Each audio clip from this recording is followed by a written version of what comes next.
Welcome!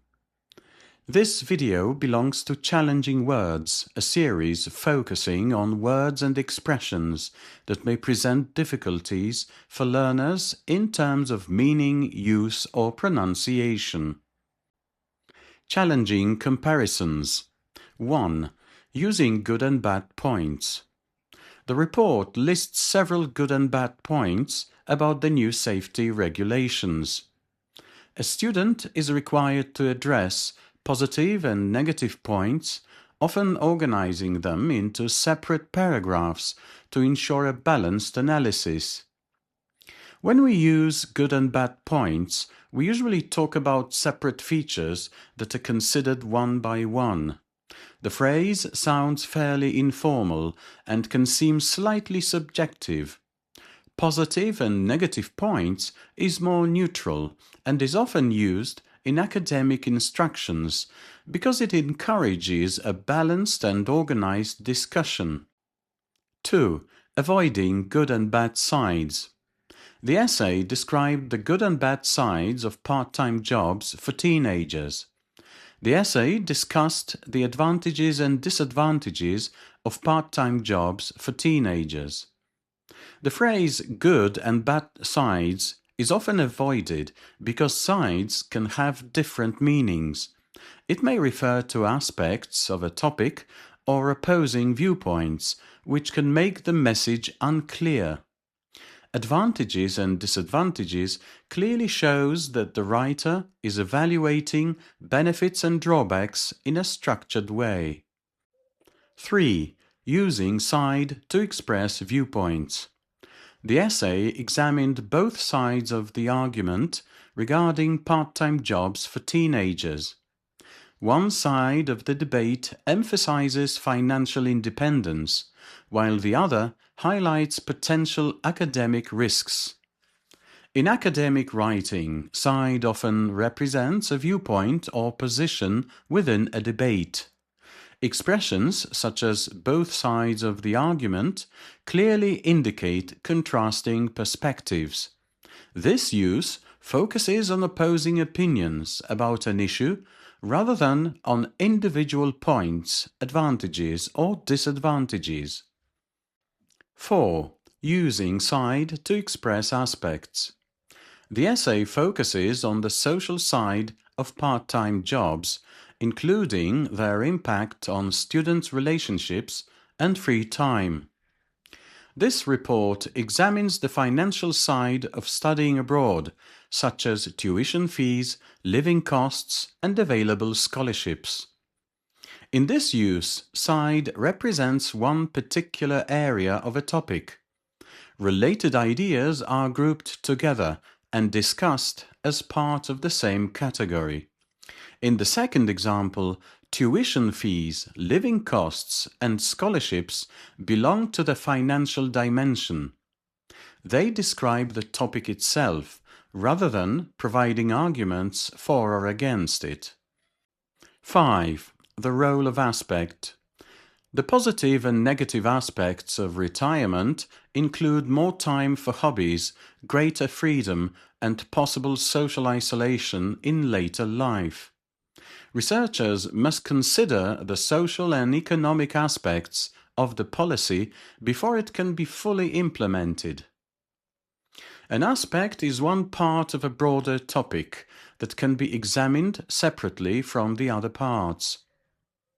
It may organize ideas into categories such as positive and negative aspects or social and economic aspects. Unlike advantages and disadvantages, the word itself does not automatically express evaluation. 6. Interpreting task instructions. Discuss the advantages and disadvantages of using social media. Discuss both sides of the issue and give your opinion. Task instructions define what content should be included rather than prescribing a fixed structure.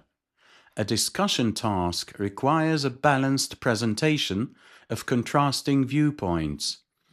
If an opinion is requested, it must be clearly expressed and supported.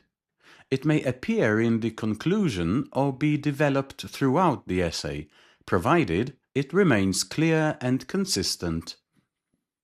7. Topic sentences. Points versus sides. There are several positive points to consider when evaluating rural life, such as lower living costs, closer contact with nature, and a stronger sense of community. On the positive side, living in the countryside offers a quieter and more relaxed lifestyle. A topic sentence containing points suggests that several separate ideas will follow and be explained individually. By contrast, side introduces a broader perspective that is developed as one unified argument. Therefore, points organizes a paragraph around multiple ideas, while side presents a single viewpoint. 8. Developing a paragraph with multiple points. There are several advantages to consider when evaluating rural life. One key benefit lies in the quieter environment with less noise and stress. Another advantage comes from stronger community ties and closer social connections. A further upside involves the generally lower cost of living compared to urban areas. A paragraph developed through multiple points presents several separate ideas that support the topic sentence. Each point is introduced and expanded individually, often through phrases such as one key benefit, another advantage, or a further upside. This approach creates a series of distinct supporting arguments. 9. Developing a paragraph with one main idea. On the positive side, living in the countryside offers a quieter and more relaxed lifestyle for residents.